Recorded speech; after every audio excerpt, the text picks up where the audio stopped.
Welcome, Sagittarius, to your in-depth weekly forecast for week commencing the 23rd of October for the Sun or the Ascendant. You have, rightly, a reputation of being very enthusiastic, with a big view of life and the world, but that has been tempered somewhat by the role of Saturn since the 7th of March, which is asking you to think much more about where you live, how you live there, and also your emotional connections to others. Now, Neptune has in part been doing that since 2012, at times creating some mystique and some mystery, but at other times perhaps proving a little bit baffling about what you want from these areas. Well, this week, as the Sun arrives in your 12th house to join up with Mercury and Mars, you're really being given an opportunity to reflect upon these different parts of your nature and your situation at the present time. So as much as you can be very much one for investigating things, traveling around, connecting with different interesting people, I think this is a great opportunity to focus on you. And that focus may require you to dive deep. Now, if you're someone who's very interested in personal development, understanding your psychology, astrology, this will be something that you can easily embrace. If you're someone who's much more on the front foot with the way you deal with setbacks, so if things don't always work out, you just dust yourself down and go again, very Sagittarius. But what that can do, as I've mentioned many times before, it can lead to a residual amount of bits and pieces of unresolved emotional energy. And I feel the next 3 or 4 weeks can be a fabulous time.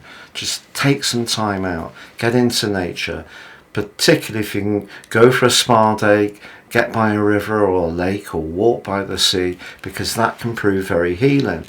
If you are interested in taking your personal development journey to that next step of understanding, you may even decide to have some counselling, and actually that could be very therapeutic, as can any kind of healing treatment.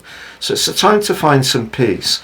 But the 12th house can be also where we encounter the people who don't necessarily have our best interests at heart, but also don't necessarily reveal it in that upfront and frank way that you'd really appreciate. So do watch out. Not everybody is necessarily going to be in your corner over these next few weeks, but it is true to say that on Monday your ruler Jupiter does forge an exact link with Venus. If you have applied for a job recently, or you're waiting to hear news on some kind of financial application, there could be good news that brings you into this week. But then as the week goes on, Jupiter's influential in another way, because it's face to face with Mercury and Mars in your 12th house. Now, Jupiter and Uranus are in the physical part of your situation. The 6th house is about the reality that we can work on in terms of our everyday life structures, routines, where we can be most virtuous and efficient. Not very exciting, it's true, but the 12th house energy is where it's much more of a spiritual, emotional and psychological domain. So I feel that the lunar eclipse could provoke you to look at things and gain knowledge, Jupiter, of how perhaps your emotional well-being and sense of self is actually feeding into how you feel in terms of your vitality and fitness. And this can be something that goes on over the next 6 months.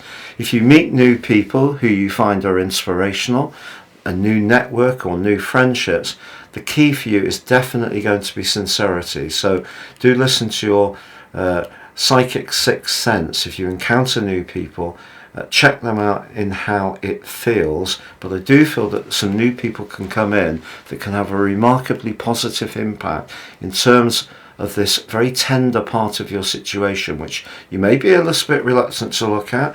Very often people can feel that anything to do with these areas is a sign of weakness or vulnerability. And of course it can be where we feel frail, and it can be where we feel anxiety, but it's also where we can gain the most by really understanding who we are and coming into a sense of peacefulness with it, because that frees us up in our internal energy to really then be very dynamic in our outer world interactions, as you can be when you are in top form.